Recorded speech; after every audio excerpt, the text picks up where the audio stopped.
ए पिंकिया, जो अपने माँ से कह दे कि आज मिश्राइन की नतिया के जन्मदिन हो, तो आज खाना बनाने बनी है, सबका वही न्योता बे।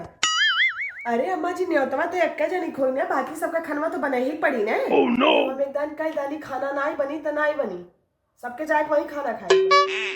हाँ दादी, सही कहा थे। लोज लोज करके खाना खा खाने हम लोग भी आ गई बाती। आज चाप खीर पूरी कुल खा और दादी रे तोरी खाते ना तली तलत गुल्ला ले आई ठीक बा। भक्को तिया का एक तो के हम करिया लौका धीरे जोता हम करिया रसगुल्ला खियाइबे। उजरका रसगुल्ला लाए, उजरका, जैसे तोर पापा गोरार, हम गोरार, तोर दादा गोरार, ते गोरार, ये एक तो तर माई करिए ठाईली बाटी। एक लेते हैं करिया रसगुल्ला खिया, एक करिया रसगुल्ला। हाँ बूढ़ा, हम करिया बाटी लेकिन तोहरे से लालची ना आई बाटी।